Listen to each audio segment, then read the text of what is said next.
My childhood is the autobiography of APJ Abdul Kalam. His full name is Abul Pakir Jainulabdin Abdul Kalam, the former President of India, a renowned scientist, and even a great humanist.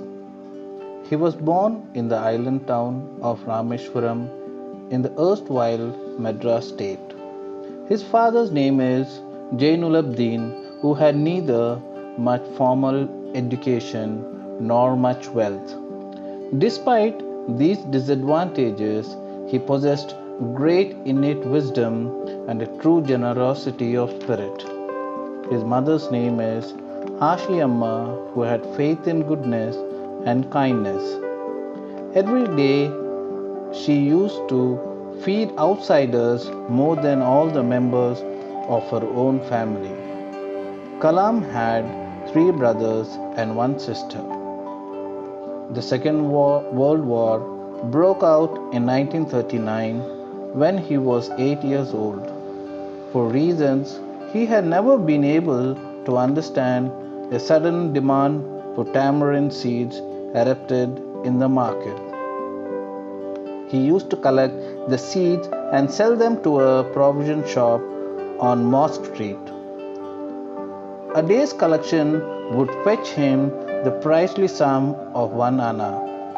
His brother-in-law Jalaluddin would tell me stories about the war he would attempt to trace in the headlines in Dinamani.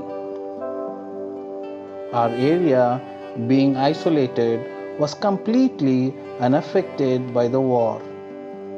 But soon India was forced to join the Allied forces and something like a state of emergency was declared.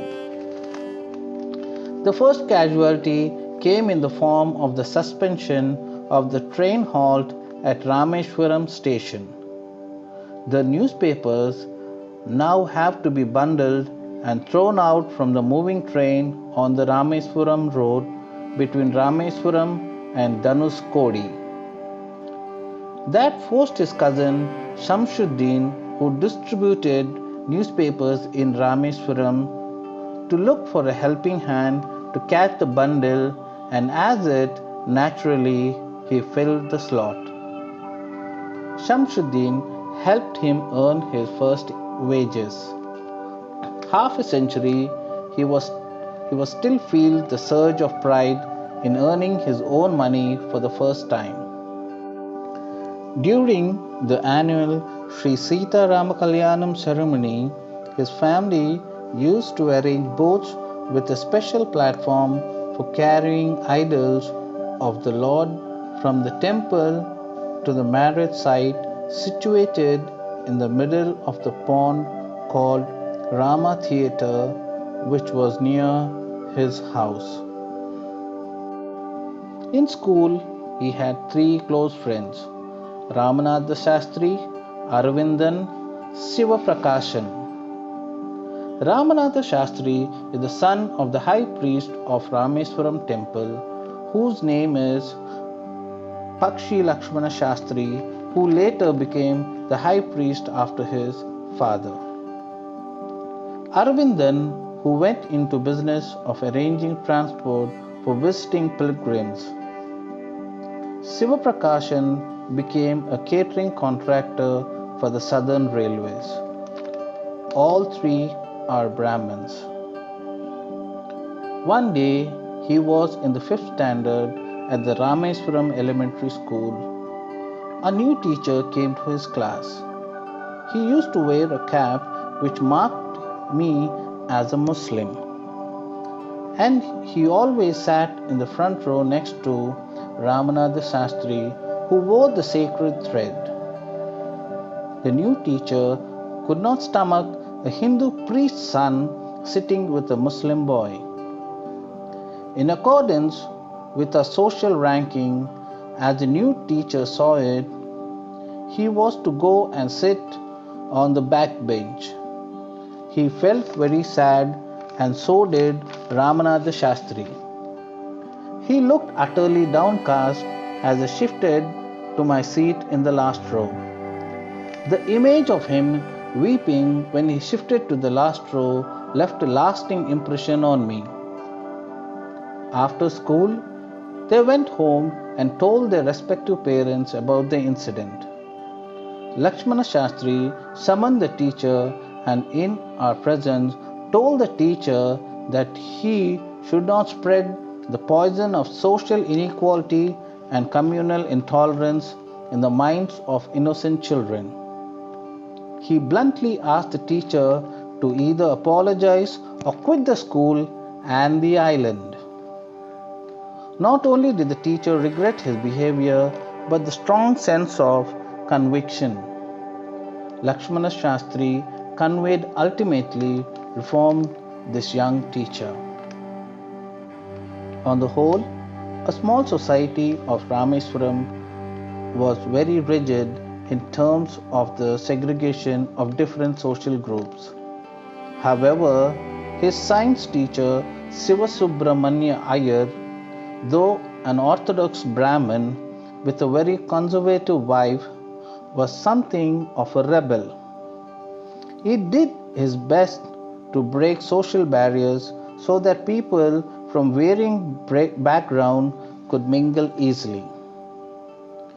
He used hours with me and would say, Kalam, I want you to develop so that you are on par with the highly educated people of the big cities. One day, he invited him to his home for a meal. His wife was horrified at the idea of a Muslim boy being invited to dine in her ritually pure kitchen. She refused to serve him in her kitchen. Sivasubramanya Iyer was not perturbed nor did he get angry with his wife, but instead served him with his own hands and sat down beside him to eat his meal. His wife watched us from behind the kitchen door. He wondered whether she had observed any difference in the way I ate rice, drank water, or cleaned the floor after the meal. When he was leaving his house, Sivasubramanya Iyer invited him to join him for a dinner again the next weekend. Observing my hesitation, he told not to get upset, saying, once you decide to change the system, such problems have to be confronted. When he visited his house the next week, Sivasubramaniam Iyer's wife took him inside her kitchen and served him food with her own hands. When he asked his father for permission to leave Rameswaram and study at the district headquarters in Ramanathapuram, he told him as if thinking aloud, Abdul, I know you have to go away to grow. Does the seagull not fly across the sun, alone and without a nest? He quoted Khalil Gibran to my hesitant mother. Your children are not your children. They are the sons and daughters of life's longing for itself. They come through you, but not from you. You may give them your love, but not your thoughts, for they have their own thoughts.